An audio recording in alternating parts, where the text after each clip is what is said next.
오늘 아침 혹시 이런 순간이 있었나요? 조금 서둘러 걸었을 뿐인데 갑자기 숨이 턱 막히고 가슴이 쿵쿵 더 세게 뛰는 느낌. 계단 몇 칸만 올라갔는데 다리가 유난히 무겁고 심장이 따라오지 못하는 것 같은 불안감. 한번 스스로에게 물어보세요. 예전보다 숨이 차는 속도가 빨라졌나요? 잠깐만 걸어도 가슴이 답답하거나 두근거리는 느낌이 자주 오나요?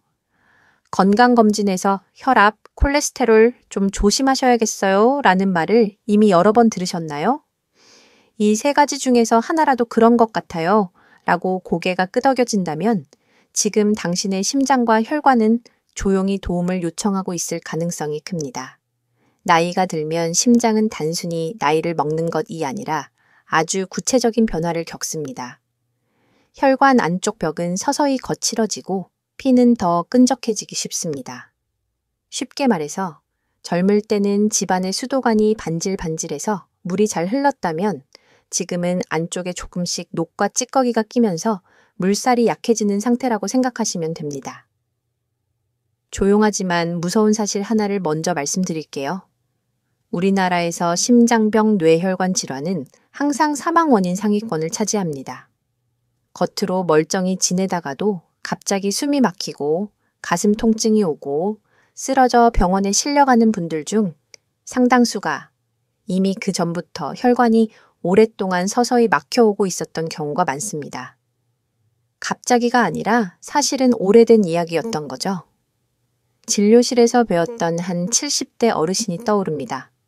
본인은 그냥 나이 들어서 예전 같지 않은 거죠 뭐 라고 웃으면서 말씀하셨어요.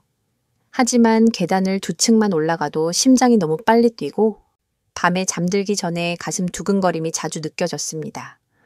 검사 결과 혈압과 콜레스테롤 수치가 이미 오래전부터 서서히 올라가 있었고 혈관도 꽤 딱딱해진 상태였죠.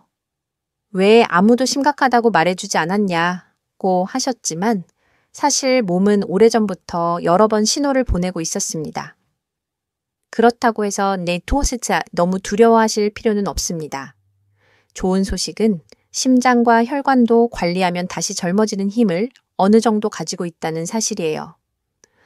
완전히 20대로 되돌릴 수는 없지만 지금보다 훨씬 덜 지치고 덜 답답하고 숨이 덜 찬 상태로 만드는 건 충분히 가능합니다. 여기서 생강 이야기가 시작됩니다.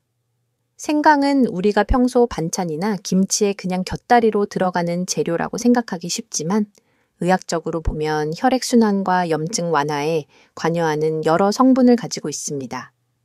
혈관 안에서 피가 지나치게 끈적해지는 것을 어느 정도 막아주고 혈관 벽이 받는 스트레스를 줄이는데 도움을 줄 수 있다는 연구들이 하나둘 쌓이고 있죠.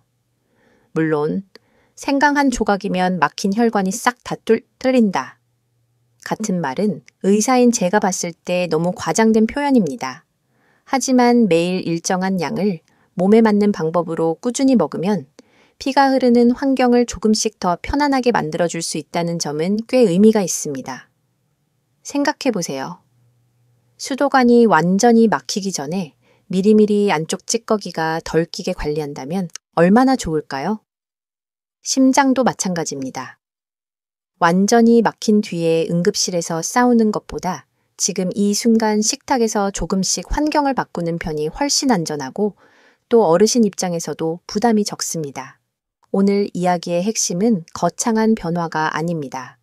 바로 하루 한 조각이라는 작지만 매일 반복할 수 있는 습관입니다. 이 작은 생강 한 조각이 나이가 들며 무거워지던 심장에 어떤 공간을 열어주는지 그 과정을 하나씩 풀어드릴 거예요.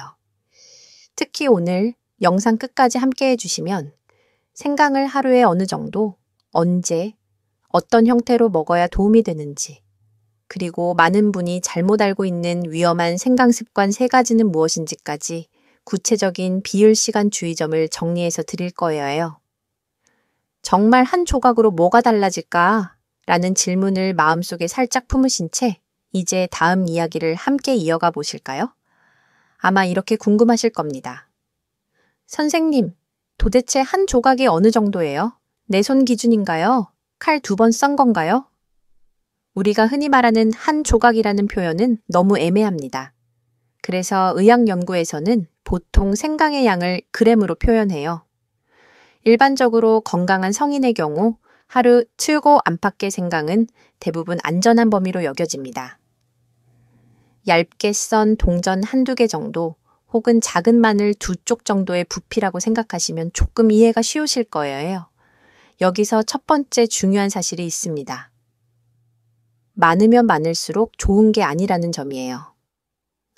생강은 혈액순환을 돕고 염증을 줄이는 데 기여할 수 있는 여러 성분을 가지고 있지만 너무 많은 양을 한 번에 드시면 속이 쓰리거나 위가 예민해지고 어떤 분들은 오히려 속이 더 불편해질 수 있습니다. 놀라운 건 생각보다 조금이어도 충분히 의미 있다는 점이에요. 여러 연구에서 소량의 생강이 식후 혈당 상승 속도를 완만하게 하거나 혈액이 너무 쉽게 엉기는 성질을 살짝 줄여줄 수 있다는 결과들이 보고되어 있습니다. 피 속 지방이나 혈압에 미치는 영향도 약처럼 확 달라진다가 아니라 시간을 두고 꾸준히 먹을 때 체질적인 환경을 조금씩 더 유리하게 만들어준다에 가깝습니다. 하지만 여기서 전문가들 사이의 의견 차이도 분명합니다. 어떤 연구자들은 생강의 이런 효과를 높게 평가하면서 심혈관 질환 위험이 있는 분들에게 도움이 될 수 있는 보조 요인이라고 강조합니다. 반면 다른 전문가들은 사람마다 반응이 다르고 아직 대규모 연구가 충분치 않다며 약을 대체할 수준으로 믿으면 안 된다고 선을 긋습니다. 그럼 이렇게 물어보고 싶으시겠죠. 도대체 누구 말을 믿어야 하나요? 제가 진료실에서 드리는 답은 항상 같습니다. 생강은 약이 아니라 당신의 식탁을 심장에게 조금 더 유리한 환경으로 만들어주는 습관 도구입니다. 예를 들어 생각해 볼까요? 어르신들께서 종종 생강차 한번 먹어봤는데 별로 모르겠던데요? 라고 말씀하십니다. 한두 번, 며칠 드셔보고 효과가 없다고 느끼는 건 너무 당연합니다. 혈관은 어전을 막힌 것이 아니기 때문이에요. 이럴 때 저는 이렇게 되물어요. 혹시 그동안 생강을 반찬 속 장식처럼만 대하신 건 아닐까요? 하루 한 조각이라는 말의 진짜 의미는 내 몸에 부담이 되지 않는 최소한의 양을 꾸준히 매일 지키겠다는 약속입니다. 많이 먹는 것이 아니라 빠지지 않는 것 이 목표가 되는 거죠. 여기서 작은 후크 하나만 더 짚고 넘어가 볼까요? 생강을 꾸준히 섭취한 그룹이 그렇지 않은 그룹보다 허리둘레, 샤체, 지방, 혈중, 지질 수치에서 조금 더 유리한 경향을 보였다는 연구들도 있습니다. 물론 이게 생강만 먹으면 살이 빠진다는 뜻은 절대 아닙니다. 하지만 몸속 기름기와 혈관 상태가 서로 연결되어 있다는 점을 생각하면 이 작은 차이가 장기적으로는 심장 나이에 영향을 줄 수 있다는 의미가 됩니다.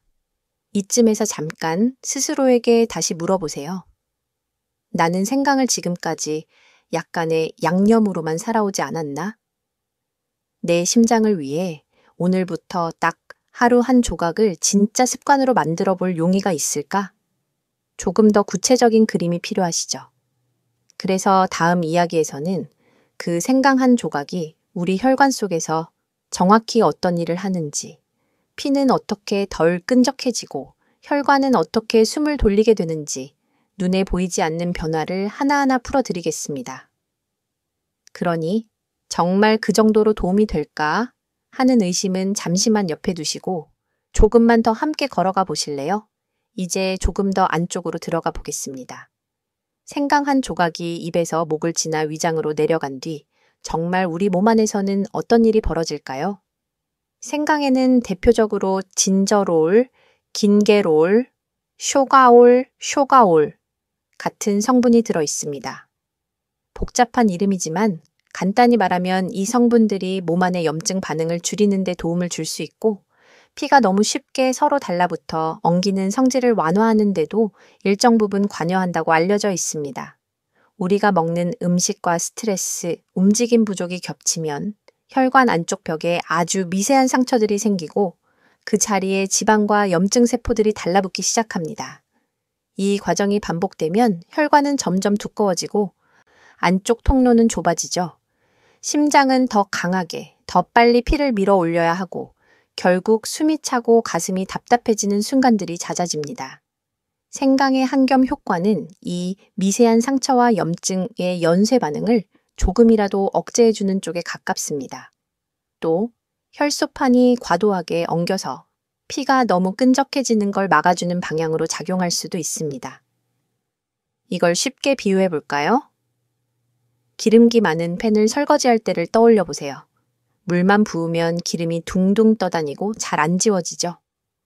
그런데 세제를 조금만 써도 기름기가 잘 풀리고 물이 훨씬 부드럽게 흘러갑니다. 생강은 우리 몸 안에서 피가 지나치게 기름지고 끈적해지지 않도록 환경을 정리해주는 샤워 세제 역할을 한다고 생각하시면 쉽습니다. 흥미로운 사실 하나, 생강의 향을 맡는 것만으로도 일부 사람들에서 긴장이 풀리고 심박수가 약간 안정된다는 보고들도 있습니다. 완전히 정설로 굳어진 건 아니지만 후각과 자율신경계가 연결되어 있다는 점을 떠올리면 충분히 가능한 이야기이기도 합니다. 맛뿐 아니라 향 자체가 심장에게 조금 쉬어도 괜찮아 라는 신호를 보낼 수도 있는 거죠. 하지만 여기서 다시 전문가들 사이에 논쟁이 등장합니다. 어떤 연구는 생강이 혈중 콜레스테롤과 중성지방을 낮추는데 일정 효과가 있다고 보고하는 반면 다른 연구들은 효과가 있더라도 아주 경미하며 사람마다 차이가 크다고 말합니다. 그래서 의학계에서는 대체로 생강은 도와주는 조력자이지 주인공 치료제는 아니다 라는 쪽에 의견이 모아져 있습니다. 그렇다면 우리는 어떻게 받아들여야 할까요? 그래봤자 별 효과 없겠네 라고 포기해버려야 할까요? 아니면 그래도 내 식탁의 방향을 조금 더 좋은 쪽으로 돌릴 수는 있겠다 라고 생각해 볼 수 있을까요? 여기서 중요한 건 생강이 혼자 일하는 게 아니라는 점입니다. 다른 채소, 충분한 수분, 규칙적인 움직임과 함께 있을 때 생강의 소소한 도움이 비로소 빛을 발합니다. 기름 튄 프라이팬을 닦을 때도 물, 세제, 수세미가 모두 필요하듯이요. 이야기를 듣다 보면 마음속에서 이런 질문이 슬며시 올라올 수 있습니다. 그럼 지금까지 그냥 김치 속에 들어간 생강만 먹었던 나는 심장에게 거의 도움을 못 준 건가요? 그렇지 않습니다. 다만 이제는 조금 더 의도적으로 내 심장을 위해 준비하는 생강 한 조각을 선택해보자는 제안일 뿐입니다. 무심코 지나가던 조연을 이제는 의도적으로 무대 앞으로 불러내는 거죠. 잠시 내 심장을 떠올려 보세요. 요즘 당신의 심장은 하루를 견디며 얼마나 버겁게 뛰고 있을까요? 그 심장에게 오늘 아주 작은 선물 하나, 하루 한 조각의 생강을 건네보는 상상을 해보세요. 이제 다음 이야기에서는 특히 고혈압과 고지혈증을 가지고 있는 분들에게 이 생강 한 조각이 왜 조금 다른 의미로 다가오는지, 어떤 점은 더 도움이 되고 어떤 점은 더 조심해야 하는지 조금 더 구체적으로 말씀드리겠습니다. 고혈압과 고지혈증 아마 너무 많이 들어보셔서 이름만으로도 지겨우실 겁니다. 하지만 이 두 가지가 왜 심장과 혈관에 그렇게 치명적인지 조금 더 피부에 와 닿게 풀어보겠습니다. 혈압이 오래 높게 유지되면 혈관벽은 계속 세게 때려 맞는 상태가 됩니다. 종이에 물만 살짝 뿌려도 처음엔 괜찮지만 계속 쏟아붓다 보면 종이가 점점 약해지듯이요. 고지혈증, 즉 피 속 지방이 많아지면 그 약해진 벽 틈새에 지방이 스며들어 쌓이고 굳기 쉬워집니다. 이 두 가지가 만나면 혈관은 딱딱해지고 안쪽 통로는 더 좁아집니다. 이때 생강은 어떤 역할을 할 수 있을까요? 먼저 많이 연구된 부분은 생강이 피가 너무 쉽게 엉겨붙는 성질을 어느 정도 줄여줄 수 있다는 점입니다. 고혈압 고지혈증이 있는 분들은 혈관 안에서 작은 혈전이 생길 위험이 더 높습니다. 생강의 항혈소판 작용은 이런 위험을 조금 줄여줄 가능성이 있습니다. 또 염증을 완화하는 방향으로 작용하면서 혈관 벽이 받는 부담을 조금 덜어줄 수 있다는 점도 주목받고 있습니다. 조금 놀라운 건 일부 연구에서는 생강 섭취가 수축기 혈압이나 중성지방 수치를 완만하게 낮추는 데 도움이 될 수 있다는 결과도 있다는 겁니다. 물론 숫자가 확 떨어지는 것이 아니라 장기간 관찰했을 때 약간의 우위를 보이는 정도입니다. 하지만 심혈관 질환처럼 수년, 수십 년 싸움에서는 이런 작은 차이들이 모여 큰 차이를 만들 수 있습니다. 그러나 여기서 반드시 짚어야 할 부분이 있습니다. 바로 약과의 관계입니다.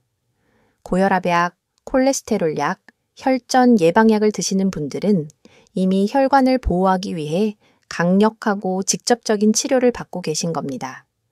이분들에게 생강은 약을 대신하는 존재가 아니라 약이 더 잘 일할 수 있도록 주변 환경을 정리해주는 조력자 역할을 합니다. 전문가들 사이에서도 이 부분에 대해 논쟁이 있습니다. 어떤 의사들은 생강의 항혈소판 작용 때문에 혈전 예방약과 함께 많이 먹으면 출혈 위험이 커질 수 있다고 우려합니다. 그래서 수술 전에는 생강, 마늘, 은행잎 같은 보충제를 중단하도록 안내하기도 합니다. 반면 다른 의사들은 일상적인 식사 수준의 섭취는 대부분 큰 문제가 없다며 다만 본인 약물과 상태에 대해 담당 의사와 상의하는 것이 중요하다고 이야기합니다. 그래서 저는 고혈압, 고지혈증이 있는 어르신께 항상 이렇게 여쭈어봅니다. 약만 믿고 식탁은 그대로 두고 계시진 않나요? 약은 이미 올라간 혈압과 피 속 지방을 조절하는 데 필수적입니다. 하지만 생활 습관이 바뀌지 않는다면 약은 점점 늘어나고 용량은 커지고 부작용 걱정은 더 많아집니다. 반대로 식탁과 생활을 조정하면 같은 약을 쓰더라도 효과가 더 좋아지고 어떤 분들은 의사와 상의 후 용량을 줄이거나 약 종류를 바꾸기도 합니다. 생강 한 조각 습관은 이 생활 쪽에서 우리가 할 수 있는 한 가지 선택입니다. 혈압약을 끊기 위한 도구가 아니라 내가 할 수 있는 범위 안에서 혈관이 덜 고생하도록 돕는 도구라고 생각하시면 좋겠습니다. 이 대목에서 다시 질문 하나를 드리고 싶습니다. 당신의 심장과 혈관을 위해 지금 당장 바꿀 수 있는 건 약이 아니라 식탁일 수도 있다는 사실을 그동안 외면하고 있지는 않았나요? 이제 앞으로의 이야기는 더욱 구체적이 될 것입니다.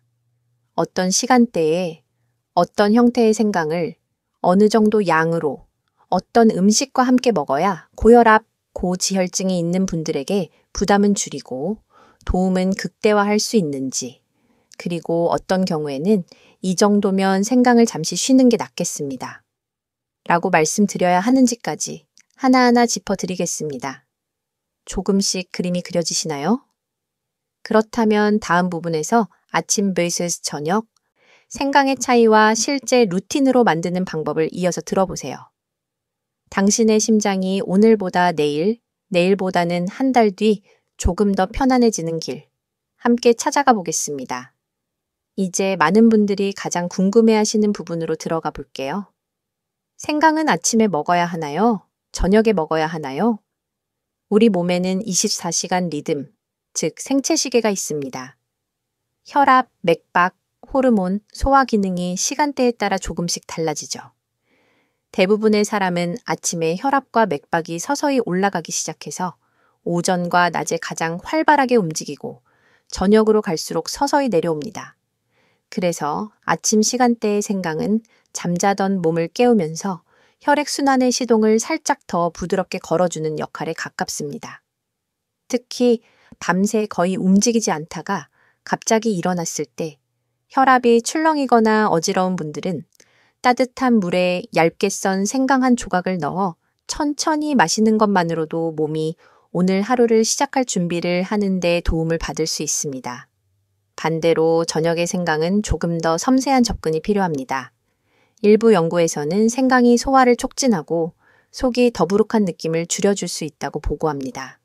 그래서 밤에 더부룩함이 심한 분은 기름진 야식을 줄이고 가볍게 먹은 뒤 따뜻한 생강차를 한 잔 마시면 속이 훨씬 편해졌다고 말하기도 하죠.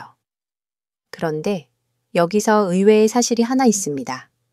생강은 몸을 따뜻하게 만들고 교감신경을 자극하는 면도 있기 때문에 너무 늦은 밤 과하게 진하게 마시면 오히려 심장이 두근거리고 잠이 잘 안 온다는 분들도 있습니다. 같은 생강이라도 어떤 분에게는 편안한 마무리가 되지만 다른 분에게는 잠을 깨우는 자극이 될 수 있다는 거죠. 연구자들 사이에서도 이런 시간대에 대한 논쟁이 있습니다. 일부는 아침 공복의 소량의 생강이 혈당과 혈액순환 조절에 더 유리하다고 주장하고, 다른 일부는 공복보다는 식사와 함께 먹을 때 위 자극이 덜하고 속쓰림 위험도 줄어든다고 말합니다. 그렇다면 누구 말을 따라야 할까요? 제가 진료실에서 드리는 현실적인 답은 이렇습니다. 아침에는 기상 후 30분 안쪽에 따뜻한 물 한 컵에 얇게 썬 생강 한 조각, 지게다 안쪽을 넣어 천천히 마시는 습관을 추천합니다. 밤에는 자기 3시간 전까지만 과식하지 않은 날에만 속이 더부룩할 때에 한해 연하게 끓인 생강물 1잔 정도로 제한하는 것이 안전합니다. 여기서 스스로에게 물어보세요. 나는 아침에 더 숨이 차고 버거운가요? 아니면 저녁에 소화와 더 싸우고 있나요? 아침에 계단 몇 칸만 올라가도 힘들고 몸이 잘 풀리지 않는 분이라면 아침 생강 루틴이 더 도움이 될 수 있습니다. 반대로 낮에는 괜찮은데 항상 저녁만 되면 배가 더부룩하고 자기 전에 속이 불편해 뒤척이신다면 저녁 루틴을 조금 조정해 보시는 것도 방법입니다. 여기서 한번 마음속에 작은 후크를 걸어볼까요? 같은 생강 한 조각인데 나는 어느 시간대에 먹을 때 몸이 더 편해질까? 이 질문을 가지고 앞으로 7일만 관찰해 보셔도 좋습니다. 조금 있다가 구체적인 루틴을 정리해 드리겠지만 지금 단계에서 중요한 건 시간대를 내게 맞게 선택하자는 생각입니다. 혹시 이런 생각도 드시나요? 아침, 저녁 다 먹으면 더 좋지 않을까? 가능하지만 위가 약하거나 혈압이 불안정한 분들은 처음부터 욕심내지 마시고 하루 한 번 한 조각으로 시작해 보세요. 몸이 어떻게 반응하는지, 심장이 어떤 신호를 보내는지 지켜보는 것이 우선입니다. 이제 다음 이야기에서는 몸에 좋다니까 무조건 많이, 진하게 드시다가 속이 쓰리고 혈압이 흔들리는 경우가 왜 생기는지, 어떤 실수만 조심하면 되는지 자세히 짚어보겠습니다. 지금까지 이야기를 들으시고 그럼 생강 많이 먹을수록 좋은 거 아닌가요? 이렇게 생각하셨다면 이 부분은 특히 귀 기울여 들어주세요. 생강은 분명 도움되는 식품이지만 어디까지나 강한 향과 자극을 가진 뿌리 채소입니다. 즉, 양과 방법을 잘못 잡으면 속이 쓰리거나 오히려 혈압이 불안정해지는 분들도 있습니다. 과학적으로 보면 생강은 위액 분비를 늘리고 위장 운동을 촉진하는 작용을 합니다. 그래서 소화가 더디고 더부룩한 분들에게는 속을 데워주고 움직이게 하는 도우미가 될 수 있습니다. 하지만 이미 위염이 있거나 역류성 식도염이 있는 분에게는 이 자극이 오히려 불편함을 키울 수 있습니다. 실제로 진료실에서 보면 건강에 좋다길래 하루에 생강차를 4-5잔씩 진하게 끓여 마셨다가 몇 주 뒤 속쓰림과 가슴, 답답함으로 병원을 찾는 어르신들이 있습니다. 검사를 해보면 위가 많이 예민해져 있거나 위산 역류 증상이 악화된 경우도 적지 않습니다. 여기에 또 다른 변수가 있습니다. 일부 연구에서는 생강이 혈관을 살짝 확장시키고 심박수를 안정시키며 혈압을 약간 낮추는 방향으로 작용한다고 보고합니다. 반대로 강한 자극에 민감한 분들에서는 오히려 심장이 두근거리고 혈압이 출렁이는 느낌을 받았다는 보고도 있습니다. 그래서 전문가들 사이에는 생강이 혈압에 좋은가 나쁜가를 두고 아직 의견이 완전히 일치하지 않습니다. 대부분은 이렇게 정리합니다. 적당량을 식사와 함께 섭취할 때는 대부분의 사람에게 큰 문제가 없고 어떤 경우에는 도움도 될 수 있다. 하지만 고용량을 보충제나 농축액 형태로 장기간 먹을 때는 개인의 상태를 꼭 확인해야 한다. 여기서 잠깐 스스로 점검해 볼까요? 헛배가 자주 부르고 속쓰림이 있는 편인가요? 역류성 식도염, 위염 진단을 받은 적이 있나요? 최근 들어 공복에 가슴이 쓰리거나 누워있을 때 목까지 뜨거운 것이 치고 올라오는 느낌이 있나요? 이 중 하나라도 해당된다면 공복에 진한 생강차를 마시는 습관은 피하시는 게 좋습니다. 이럴 때는 식사 중간이나 식후에 연하게 우린 생강물을 한두 모금 곁들이는 정도로 시작하는 것이 안전합니다. 또 한 가지 실수는 생강팔스탕 조합입니다. 입에 쓴 건 먹기 힘들다 보니 생강차를 만들 때 설탕이나 꿀을 듬뿍 넣는 경우가 많은데 당뇨나 혈당을 걱정해야 하는 분들에겐 이게 오히려 혈관에 부담을 줄 수 있습니다. 생강 자체는 혈당을 천천히 올리는 데 도움을 줄 수 있지만 달게 먹어버리면 그 장점이 상당 부분 사라지죠. 그렇다면 어떻게 해야 할까요? 첫째, 하루 총 생강량은 7기 안팎에서 시작해보세요. 얇게 썬 동전 1, 2개 정도라고 생각하시면 됩니다. 둘째, 공복보다는 식사와 함께 또는 식후 30분 이내에 드시는 것이 위가 약한 분들에겐 안전합니다. 셋째, 단맛은 최소화하고 굳이 넣어야 한다면 소량의 꿀이나 대추를 곁들이되 달다는 느낌이 들지 않을 정도로만 맞추는 것이 좋습니다. 여기까지 들으시면서 아, 생각보다 조심할 게 많네 하고 느끼셨을 수도 있습니다. 하지만 한번 이렇게 정리해두면 괜한 부작용 때문에 생강을 포기하지 않아도 되고 내게 맞는 안전선을 그을 수 있습니다. 혹시 이 영상이 생강 막연히 좋다더라 라는 생각을 조금 더 구체적인 지식으로 바꾸는데 도움이 되고 있을까요? 그렇다면 지금 잠깐 좋아요 한번 눌러주시고 주변의 부모님이나 지인분들과 이 영상을 공유해 주세요. 당신의 작은 클릭이 누군가의 심장을 지키는 계기가 될 수도 있으니까요. 이제 다음으로 특히 약을 복용 중인 분들이 꼭 알고 계셔야 할 생강과 약의 관계, 어떤 약과는 조심해야 하고 어떤 점을 유심히 살펴야 하는지 이어서 설명드리겠습니다. 선생님, 혈압약이랑 콜레스테롤약 먹는데 생강 같이 먹어도 괜찮나요? 진료실에서 가장 자주 듣는 질문 중 하나입니다. 먼저 기본 원칙부터 말씀드릴게요. 대부분의 어르신이 드시는 혈압약, 당뇨약, 콜레스테롤약과 함께 식사 수준의 생강을 곁들이는 것은 대부분 큰 문제가 되지 않습니다. 여기서 말하는 식사 수준이란 하루 2서서구 정도의 반찬이나 차에 들어가는 양을 의미합니다. 하지만 문제가 될 수 있는 경우가 있습니다. 바로 혈전 예방약 또는 혈소판 기능을 억제하는 약을 복용하는 분들입니다. 예를 들어 심근경색이나 뇌졸중을 겪으신 후에 약을 꾸준히 드시는 분들 말이지요. 생강에는 아까 말씀드렸던 것처럼 혈소판이 서로 달라붙는 것을 다소 억제하는 성질이 있습니다. 그래서 일부 연구에서는 생강이 피가 너무 잘 엉기는 것을 막아줄 수 있다고 보고합니다. 하지만 바로 이 성질 때문에 이미 혈전 예방약을 드시는 분이 고용량의 생강 보충제나 농축액을 많이 먹으면 멍이 잘 들거나 작은 상처에서도 피가 오래 멈추지 않는 상황이 생길 수 있다는 우려도 있습니다. 의학계에서도 이 부분은 아직 논쟁 중입니다. 일상적인 식사 수준의 생강은 괜찮다는 쪽과 그래도 고위험 환자에서는 주의가 필요하다는 쪽이 공존합니다. 그래서 저는 환자분들께 이렇게 안내합니다. 심근경색, 뇌졸중 병력이 있고 혈전 예방약을 매일 드시고 계시다면 생강 보충제 캡슐, 농축액, 형태는 피하시고 반찬차로 하루 축액 안팎, 농도가 진하지 않게 드시도록 권유합니다. 또 한 가지 중요한 경우는 당뇨약입니다.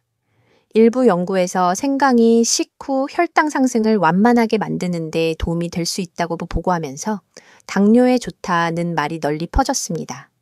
하지만 이미 당뇨약을 복용 중인 분이 식사량을 줄이지 않은 채 생강도 약이겠지 라고 믿고 이것저것 보충제를 더하면 오히려 저혈당 위험이 커질 수 있습니다.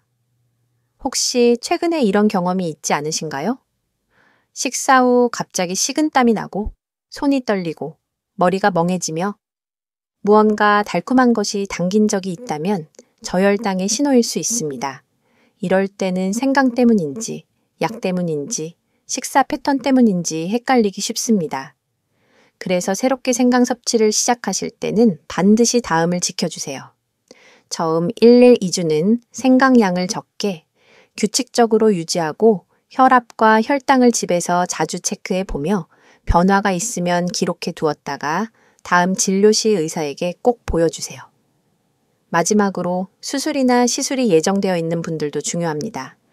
치과 임플란트, 내시경 조직 검사, 큰 수술뿐 아니라 출혈이 우려되는 시술 전에는 생강, 마늘, 은행잎 보충제 등을 일정 기간 중단하라고 안내하는 의료진도 많습니다. 일부 가이드라인에서는 수술 1년 2주 전부터 이런 식품성 보충제를 줄이거나 끊도록 권합니다.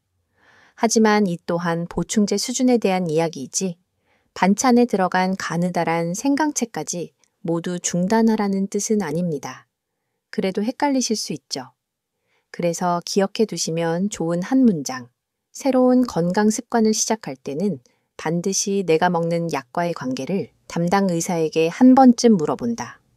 지금 머릿속에 떠오르는 약 이름들이 있으신가요? 혹시 오늘 이 영상을 다 보신 뒤에는 다음 진료 때 메모를 챙겨가. 선생님, 생강을 하루 한 조각씩 먹어보려고 하는데 제 약과 괜찮을까요? 라고 꼭 물어보겠다는 작은 약속을 스스로에게 해보시면 어떨까요? 이제 다음 이야기에서는 의사 입장에서 실제로 환자분들께 권하는 현실적인 생강 루틴을 구체적으로 짜드리겠습니다. 언제, 얼마나, 어떤 형태로 일주일 루틴을 어떻게 잡으면 좋을지 하루 그림을 함께 그려볼 거예요. 이제 이론은 충분합니다. 가장 중요한 건 내 하루 속에 어떻게 넣을 것인가죠. 습관은 의지가 아니라 구조에서 나온다고 합니다. 아무리 좋은 것도 생각날 때마다 해야지 라고 마음먹으면 며칠을 못 가서 흐릿해지죠. 특히 60대, 70대 이후에는 기억해야 할 약, 병원 일정, 가족 일들이 워낙 많아서 습관 하나를 새로 만드는 것이 더 쉽지 않습니다. 그래서 저는 환자분들께 생강 루틴을 만들 때 항상 이 세 가지를 먼저 묻습니다. 아침에 꼭 하는 행동이 무엇인지, 예, 약을 먹는다, 뉴스를 본다, 손주에게 전화한다, 산책을 나간다. 점심, 저녁 식사 패턴은 얼마나 일정한지, 자기 전 루틴이 어느 정도 고정되어 있는지 이 질문에 따라 당신만의 생강 루틴 설계도가 달라집니다. 예를 들어 볼게요. 기본형, 아침 생강 루틴. 기상 후, 물 한 컵은 이미 드시는 분이라면 물컵 옆에 작은 유리병을 준비합니다. 생강을 동전 크기로 얇게 썰어 미리 냉장고에 보관해 두고 아침마다 그중 한 조각을 따뜻한 물에 넣어 5분 정도 우려 약을 드시기 전 또는 직후에 천천히 마시는 겁니다. 이렇게 하면 물 마시기 푸스약 먹기 펴스 생강 한 조각 이 하나의 세트가 되어 머릿속이 아니라 몸이 기억하게 됩니다. 점심형 식사와 함께 곁들이기. 밖에서 식사를 자주 하시는 분이라면 매 끼니마다 챙기기는 어렵겠지요. 이럴 땐 집에서 식사할 때만이라도 생선구이, 고기 반찬을 드실 때 생강을 곁들인 김치, 무생채, 생강채를 살짝 더해둔 반찬을 하나씩 곁들이는 방식으로 시작할 수 있습니다. 여기서 한 가지 흥미로운 사실. 행동과학 연구들에서는 새로운 습관을 만들 때 이미 하고 있던 행동에 붙여놓으면 지속될 확률이 크게 높아진다고 말합니다. 이를 습관상으로 묶기라고 부르기도 하죠. 예를 들어 이를 닦은 뒤 1분 스트레칭. 저녁 뉴스 보기 전에 물 한 컵처럼요. 당신에게는 어떤 루틴이 가장 자연스러울까요? 아침 약 복용, 점심 후 산책, 저녁 TV 뉴스. 이 중 하나를 골라 이 행동 직후에 생강 한 조각을 붙여보세요. 7일 체험 루틴 제한. 1, 3일차. 아침. 기상 후 30분 안에 따뜻한 물풀 생강 한 조각 지객실 안쪽. 위가 예민한 분은 식사 직후로 조정합니다. 4007일차. 아침 루틴이 어느 정도 편해지면 본인 상태에 따라 저녁 식사 후 2시간 이내 아주 연한 생강물 반 컵을 추가할지 고민해 봅니다. 단, 역류성 식도염 위험이 있다면 아침 루틴만 유지하고 저녁은 과감히 생략합니다. 7일 동안 무엇을 관찰해야 할까요? 아침 계단 오르기가 전보다 조금 편해졌는지, 소화가 덜 더부룩한지, 밤에 가슴 두근거림이나 속쓰림이 생기지 않는지 간단히 수첩에 메모해 두면 좋습니다. 혹시 이런 생각이 드시나요? 뭔가 복잡해 보이는데 굳이 이렇게까지 해야 하나요? 하지만 자세히 들여다보면 우리가 하는 건 거창한 변화가 아닙니다. 이미 하고 있던 행동에 얇게 썬 생강 한 조각을 살짝 얹는 정도입니다. 그리고 그 작은 조각이 심장과 혈관을 위한 하루하루의 공기청정기처럼 조용히 쌓여간다고 상상해 보세요. 여기까지 들으셨다면 이제 머릿속에서가 아니라 당신의 부엌과 식탁 위에 실제 변화를 한 가지 올려놓을 때입니다. 냉장고 안에 있는 생강을 떠올려 보세요. 오늘 밤 또는 내일 아침부터 어떻게 첫 한 조각을 꺼내 보실 건가요? 다음 이야기에서는 이렇게 루틴을 시작한 뒤 막힌 혈관이 서서히 열릴 때 몸이 보내는 작은 신호들이 무엇인지, 또 심장 나이가 젊어지고 있다는 몸의 언어를 어떻게 알아볼 수 있는지 차분하게 이어서 나누겠습니다. 이제 한 가지 중요한 질문을 드리고 싶습니다. 만약 내 혈관이 조금씩 좋아지고 있다면 몸은 그걸 어떻게 알려줄까요? 많은 분들이 이렇게 생각하세요. 정말 좋아지면 병원 검사 수치가 확 떨어져야 하는 거 아닌가요? 물론 수치는 중요합니다. 하지만 심장과 혈관은 그 숫자가 바뀌기 전에 몸으로 먼저 신호를 보내는 경우가 많습니다. 먼저 가장 흔한 변화는 숨입니다. 평소에 계단 2층만 올라가도 가슴이 터질 것 같던 분이 어느 날 문득 오늘은 덜 힘든데? 하는 순간을 경험하시곤 합니다. 과학적으로 보면 혈액의 점도가 조금 낮아지고 혈관이 약간만 더 탄력 있어져도 심장이 피를 밀어올리는 부담이 줄어듭니다. 그러면 같은 계단을 올라가도 예전만큼 숨이 가쁘지 않을 수 있지요. 두 번째 신호는 다리와 발입니다. 혈액순환이 나빠져서 종아리가 자주 붓고 저녁만 되면 양말 자국이 푹 파이던 분들이 한 달 정도 꾸준히 식탁을 관리하고 생강 루틴까지 더하면 붓기가 조금 줄었다고 말씀하시는 경우가 있습니다. 심장에서 멀리 떨어진 곳까지 피가 더 고르게 도는 느낌이 드는 거죠. 세 번째는 피로감입니다. 혈관이 조금 더 원활해지면 근육과 장기의 산소와 영양분이 예전보다 더 잘 도달할 수 있습니다. 그러면 같은 일을 해도 조금 덜 지치고 쉬었을 때 회복이 빨라졌다고 느끼실 수 있어요. 물론 이 모든 변화가 생강 한 조각 때문만은 아닙니다. 식단 조절, 걷기, 수면, 스트레스 관리가 함께 맞물려 돌아갈 때 그 안에서 생강이 한 축을 담당한다고 보는 것이 맞습니다. 그래서 학자들 중 일부는 특정 식품 하나에 모든 공을 돌리는 것은 위험하다고 강조합니다. 반대로 다른 연구자들은 현실적으로 사람들이 가장 잘 지키는 건 작고 구체적인 습관 하나라며 그 작은 출발점으로 생강을 선택하는 건 의미 있다고 말하지요. 당신은 어떤 관점에 더 가까우신가요? 그래도 수치가 안 바뀌면 소용없다는 쪽인가요? 아니면 내 몸이 편해지는 작은 변화부터 믿어보겠다는 쪽인가요? 여기서 하나 기억하셨으면 하는 과학적 사실이 있습니다. 혈관이 막히는 과정은 눈앞에서 바로 보이지 않지만 수년, 수십 년에 걸쳐 천천히 진행됩니다. 마찬가지로 혈관이 조금씩 회복되는 과정도 천천히 아주 조용하게 일어납니다. 그래서 주적인 느낌보다는 예전보다는 낫네? 하는 작은 체감이 여러 번 쌓이는 것이 더 현실적입니다. 이런 변화를 관찰하기 위해 제가 환자분들께 자주 권하는 방법이 하나 있습니다. 숨노트, 집 근처 계단 몇 층을 기준으로 정해두고 일주일에 2번 정도 올라갔을 때 숨찬 정도를 1, 10점으로 적어 놓는 겁니다. 붓기, 체크, 저녁에 양말 자국이 얼마나 남는지, 발목 주변을 손가락으로 눌렀을 때 자국이 얼마나 오래 남는지 기록해 보세요. 피로감, 기록. 평소와 같은 집안일을 했을 때 어느 시점부터 힘이 빠지는지, 오후에 졸음이 얼마나 오는지 간단히 적어보는 겁니다.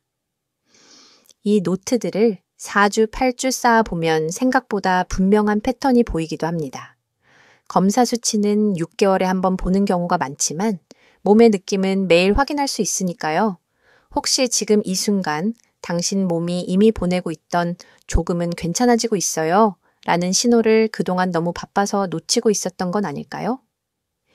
이제 다음으로 나이에 비해 심장이 젊다는 말을 듣는 분들, 비슷한 나이인데도 검사 결과가 늘 좋은 분들이 어떤 생활 습관을 가지고 있는지, 그 안에서 생강이 차지하는 자리를 조금 더 입체적으로 들여다보겠습니다. 진료실에서 가끔 저도 깜짝 놀랄 때가 있습니다. 70대 중반인데도 걷는 모습이 또렷하고 계단을 오르는 발걸음이 가볍고 검사 결과에서도 심장과 혈관 나이가 실제 나이보다 10살 정도 젊다고 나오는 분들이 계세요. 그분들의 이야기를 자세히 들어보면 몇 가지 공통점이 있습니다. 첫 번째는 규칙적인 움직임입니다. 꼭 운동복을 입고 격하게 운동하는 분들이 아니더라도 매일 20안 30분 이상 걷기, 가벼운 계단 오르기, 집안일 등으로 몸을 꾸준히 쓰는 분들이 많습니다. 과학적으로도 규칙적인 유산소 활동이 혈관 탄력을 유지하고 혈압과 콜레스테롤을 조절하는 데 큰 역할을 한다는 것은 잘 알려진 사실이지요. 두 번째는 소박한 식탁입니다. 이분들은 대체로 짠 음식, 튀긴 음식, 과한 단 음식을 피하려 노력하시고 채소, 생선, 통곡물을 조금씩이라도 꾸준히 드시는 경우가 많습니다. 놀라운 점은 이분들 중 일부가 생강, 마늘, 양파 같은 향채를 약은 아니지만 내 혈관을 생각해서 챙겨 먹는 재료라고 의식적으로 사용한다는 겁니다. 즉, 생강 한 조각은 이분들의 삶 속에서는 이미 오래전부터 심장에게 보내는 작은 선물 역할을 하고 있었던 거죠. 세 번째는 스트레스 다루는 방식입니다. 심장과 혈관은 수치뿐 아니라 감정에도 매우 민감합니다. 긴장과 분노, 서운함이 오래 쌓이면 교감신경이 과하게 활성화돼 혈압과 심박수가 쉽게 오르내리게 됩니다. 반대로 호흡을 가다듬고 걷기나 취미를 통해 감정을 풀어낼 수 있는 분들은 같은 나이여도 심장 부담이 덜합니다. 일부 연구에서는 마음챙김 명상, 호흡 조절, 긍정적인 대화 습관이 혈압과 심박 변이도 심장 리듬의 유연성, 좋은 영향을 줄 수 있다고 보고합니다. 그러다 보니 학자들 사이에서는 심혈관 질환 치료에서 마음의 습관을 얼마나 비중 있게 다뤄야 하는가에 대한 논의도 활발합니다. 이쯤에서 이런 질문이 떠오를 수 있습니다. 그분들은 원래 체질이 정저구 아닐까요? 물론 타고난 부분도 있습니다. 하지만 진료실에서 오랫동안 지켜본 바로는 체질 차이 못지않게 오랫동안 쌓인 작은 선택들의 힘이 큽니다. 매 끼니의 식탁, 하루 10분의 걸음, 잠들기 전 한 번의 심호흡, 그리고 거기에 더해진 생강한 조각 같은 습관들이 심장 나이를 서서히 바꾸어 놓는 거죠. 당신에게도 이런 질문을 조용히 건네고 싶습니다. 만약 나에게도 심장 나이를 5살만 젊게 하는 선택을 할 수 있는 여지가 있다면 그 첫 번째로 무엇을 바꾸고 싶으신가요? 혹시 지금은 너무 늦은 것 아닐까? 라는 생각이 드실 수도 있습니다. 하지만 연구에 따르면 중년 이후, 심지어 60대, 70대 이후에도 식습관과 운동 습관을 바꾼 그룹은 그렇지 않은 그룹보다 심혈관 질환 위험이 분명히 낮아지는 경향을 보입니다. 지금부터 10년 뒤의 나를 떠올려 보세요. 그때 당신의 심장이 생각보다 꽤 잘 버텨주고 있다. 고 말해 주길 바라신다면 오늘 생강 한 조각을 포함한 작은 습관을 하나씩 덧붙여 보는 건 어떨까요? 이제 다음에서는 솔직하게 이야기해 보겠습니다. 생강이 아무리 좋아도 생강만으로는 절대 채워지지 않는 마지막 퍼즐이 있습니다. 그 퍼즐이 무엇인지, 어떤 부분을 함께 맞춰야 심장이 진짜로 편안해지는지 차분히 정리해 드리겠습니다. 여기까지 이야기를 듣다 보면 혹시 이런 생각이 드시나요? 생강이 이렇게 좋다니 나도 오늘부터 생강만 열심히 먹어야겠다. 하지만 의사로서 꼭 드리고 싶은 말이 있습니다. 생강은 분명 좋은 조각이지만 그 하나로는 퍼즐이 완성되지 않는다는 사실입니다. 첫 번째 퍼즐 조각은 움직임입니다. 아까도 잠깐 말씀드렸지만 혈관은 움직일 때 가장 잘 관리됩니다. 걷기, 계단 오르기, 가벼운 체조, 이런 것들이 심장을 적당히 쓰면서 지키는 방법입니다. 연구에서도 주 5일 이상 하루 30분 안팎의 빠르게 걷기가 심혈관 질환 위험을 유의하게 줄이는 것으로 알려져 있습니다. 두 번째 퍼즐 조각은 수면입니다. 잠을 충분히 깊게 자지 못하면 혈압과 혈당이 쉽게 흔들리고 심장이 밤에도 쉬지 못하고 과로합니다. 수면 시간이 6시간 미만인 사람들이 7, 8시간 자는 사람들에 비해 심혈관 질환 위험이 높다는 연구들이 여러 나라에서 반복해서 보고되고 있습니다. 생강을 아무리 잘 챙겨 먹어도 밤마다 스마트폰을 붙잡고 새벽까지 깨어 있다면 심장은 쉴 틈이 없습니다. 세 번째 퍼즐 조각은 스트레스와 감정입니다.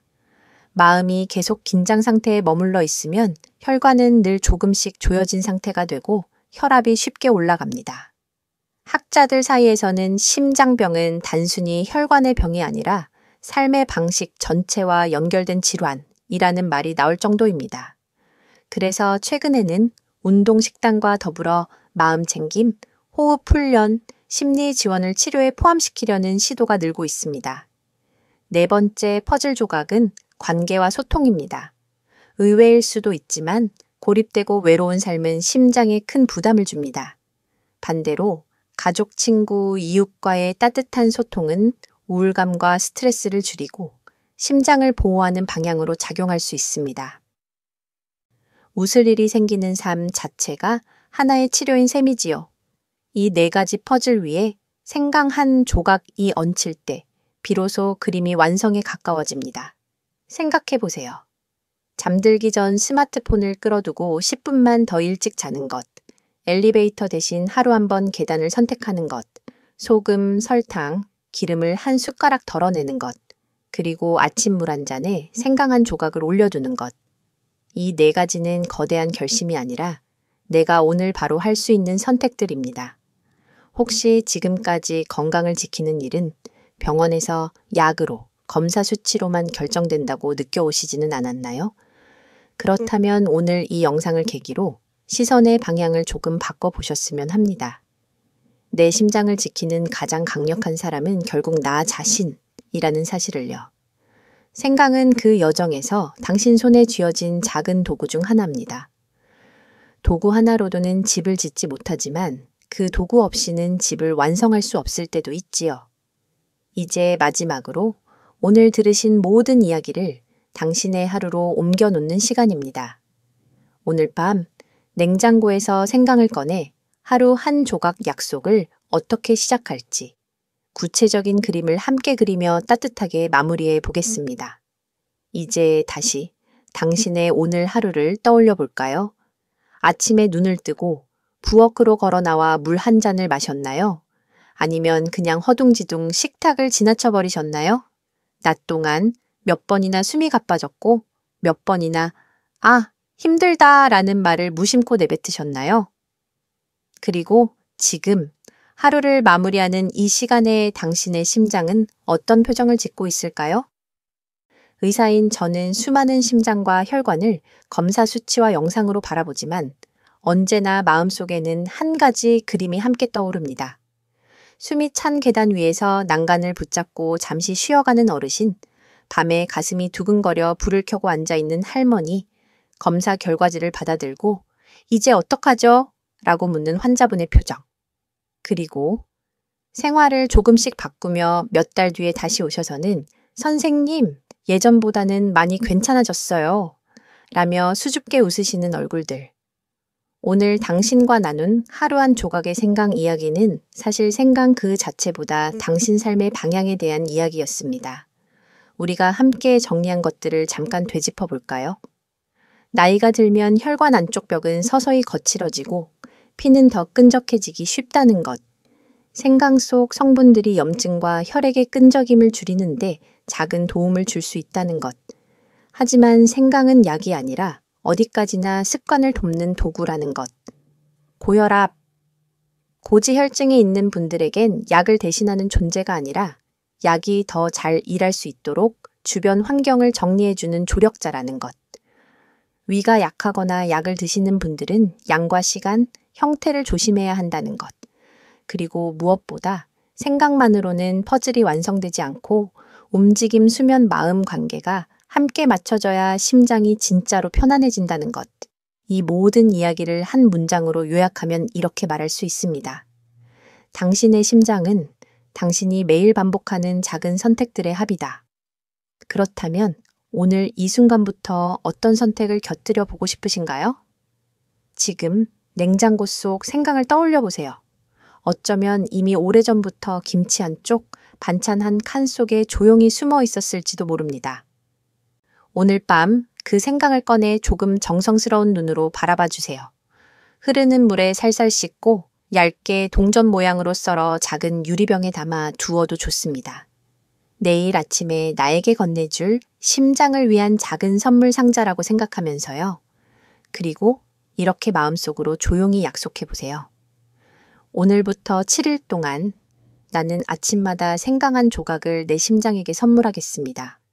너무 무리하지 않고 내 몸 상태를 살피면서 꾸준함이 무엇인지 보여주겠습니다. 이걸 저는 Day 17 챌린지라고 부르고 싶어요. 거창한 다이어트도 아니고 힘든 운동 계획도 아닙니다. 그저 7일 동안 하루 한 번 생강 한 조각을 준비하고 마시는 챌린지. 7일이 지나면 한 번 스스로에게 물어보세요.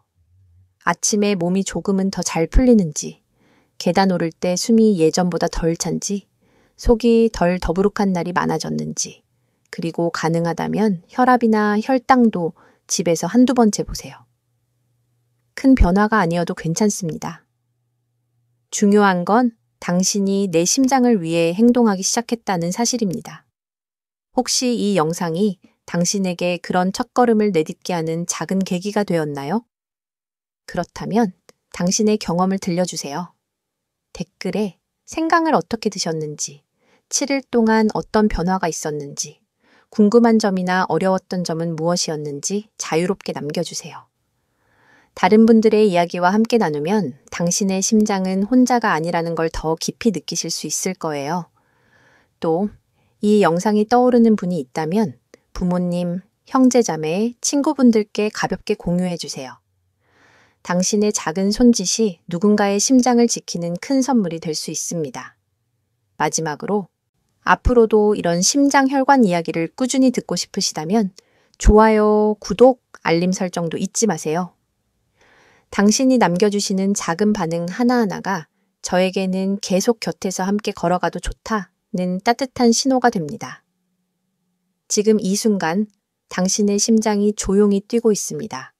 그 소리를 잠시 귀 기울여 들어보세요. 괜찮아. 우리는 아직 같이 갈 수 있어. 그 심장에게 오늘 밤 생강 한 조각의 약속을 건네보시길 바랍니다. 그리고 내일 아침 당신의 Day 17 챌린지를 부드럽게 시작해보세요.